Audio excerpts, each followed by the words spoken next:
Huwa Samiul Alim.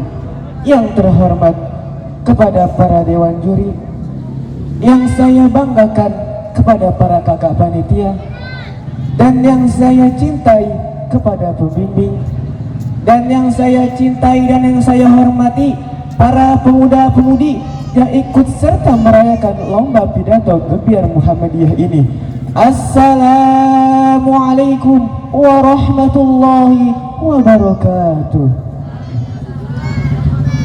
Alhamdulillah, alhamdulillahilladzi ja'ala al-qalama lil kitabah wal kitaba lil qira'ah wal qira'ah lil ma'rifah wal ma'rifah lil ibadah wal ibadah faqat lillah.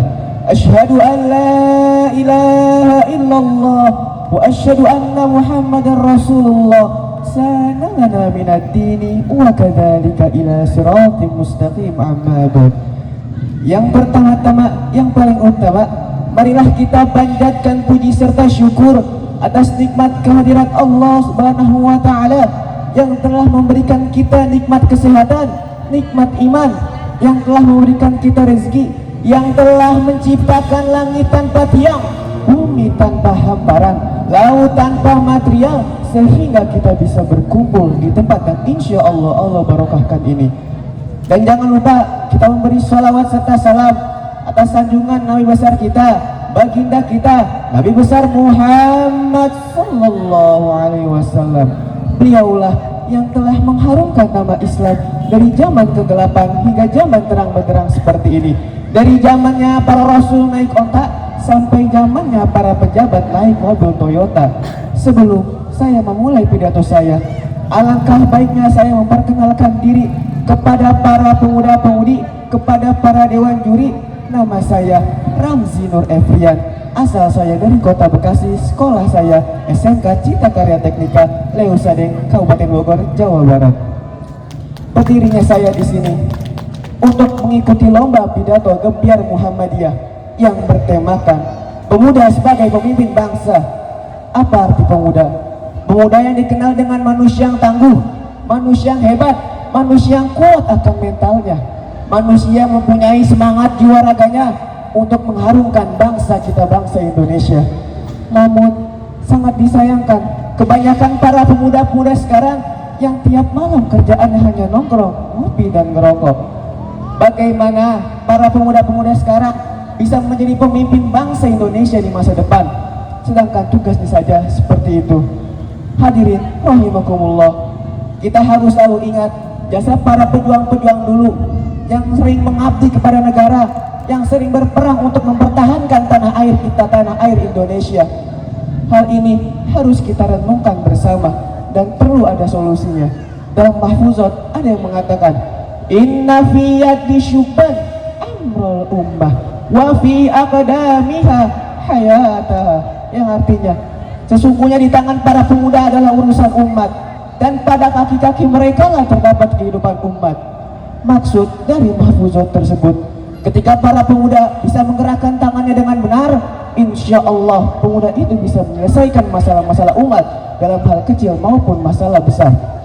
Tapi ketika para pemuda tidak bisa menggerakkan tangannya dengan benar, jangan harap pemuda itu bisa menyelesaikan masalah umat, masalah besar.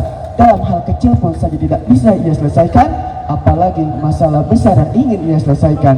Dan pada kaki-kaki mereka lah terdapat kehidupan umat.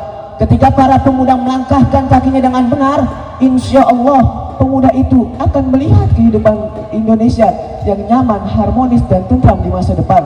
Tapi ketika para pemuda itu melangkahkan kakinya salah, jangan harap pemuda itu bisa melihat kehidupan Indonesia yang nyaman, harmonis dan tentram, melainkan para pemuda akan melihat kehidupan Indonesia yang suram dan gelap. Semoga kita dijauhkan dari para pemuda-pemuda yang mempunyai jiwa bermalas-malasan. Hadirin rahimakumullah, ada beberapa tips yang ingin saya sampaikan kepada para pemuda-pemudi agar kita bisa memajukan bangsa Indonesia dan bisa jadi pemimpin bangsa Indonesia di masa depan.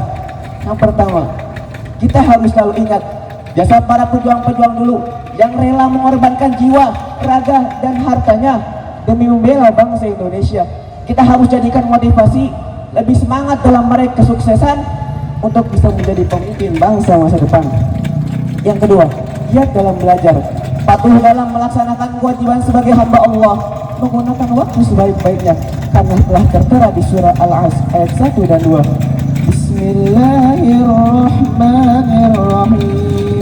Wal 'asri innal insana lafi khusr.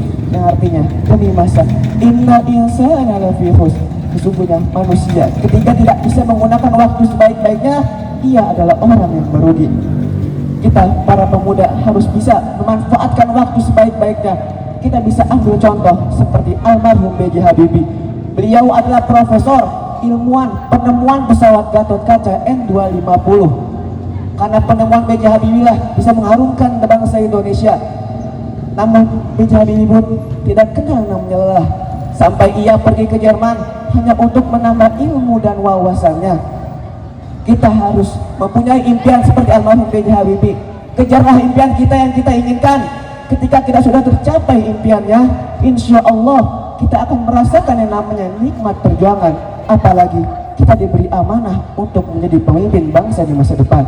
Hadirin rahimakumullah, pemuda milenial zaman sekarang harus mempunyai jiwa yang berakhlakul karimah, kreatif, inovatif, dan inspiratif, supaya lebih mudah memajukan bangsa Indonesia dan menjadi pemimpin bangsa di masa depan. Bung Karno pernah mengatakan, beri saya 10 pemuda, maka akan kuguncangkan seluruh dunia. Tentu maksud dari perkataan Bung Karno, 10 pemuda yang mempunyai jiwa berakhlakul karimah, kreatif, inovatif, dan inspiratif. Kreatif dalam hal-hal positif, bisa menciptakan karya-karya baru dalam hal positif, lebih semangat dalam belajar dan mempunyai inspirasi yang tinggi, sehingga mampu menunjukkan hasilnya yang bermanfaat untuk kemaslahatan umat bersama. Jangan tanyakan apa yang kita telah berikan kepada Indonesia, tapi tanyakan pada diri kita apa yang kita telah berikan kepada negara Republik Indonesia. Kita bisa ambil contoh Kiai Haji Ahmad Dahlan. Beliau adalah pendiri Muhammadiyah pada tanggal 18 November 1912 di Yogyakarta. Beliau berdakwah dengan cara yang tidak biasa.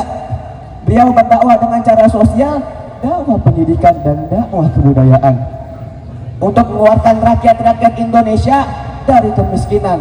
Karena Kiai Haji Ahmad Dahlan sangat yakin kemiskinan dan kebodohan pada saat itu bukan karena faktor antropologis maupun karena faktor pemahaman agama yang keliru, melainkan ada usaha-usaha yang dilakukan oleh pemerintahan kolonial agar rakyat Indonesia terjebak dalam kebodohan dan kemiskinan.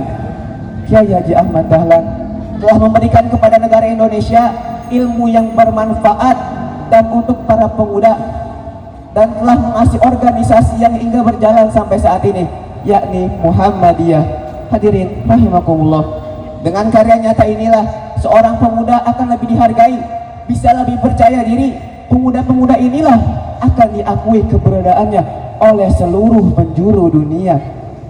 Jangan tanyakan apa yang telah Indonesia berikan kepada kita, tapi tanyakan pada diri kita apa yang telah kita berikan kepada negara Republik Indonesia. Hadirin rahimakumullah, martabat bangsa akan meningkat. Lahirnya para pemuda yang tangguh, yang mempunyai jiwa berakhlakul karimah, kreatif, inovatif, dan inspiratif. Karena mengapa? Karena ia bisa memimpin dirinya sendiri, agama, bangsa, maupun negara. Pesan moral yang ingin saya sampaikan, ubahlah mindset para pemuda-pemuda sekarang. Jangan biarkan ia terjerumus dalam kegelapan, dan jangan biarkan para pemudi-pemudi sekarang yang kerjaannya hanya tiktokan tiap harinya, yang tidak bermanfaat untuk dirinya sendiri. Cari hal-hal yang bermanfaat, seperti mengikuti organisasi pemuda. Ada organisasi IPM, Ikatan Pemuda Muhammadiyah, agar diri kita bermanfaat untuk seluruh umat Indonesia. Karena telah tertera di surah Al-Baqarah ayat 30.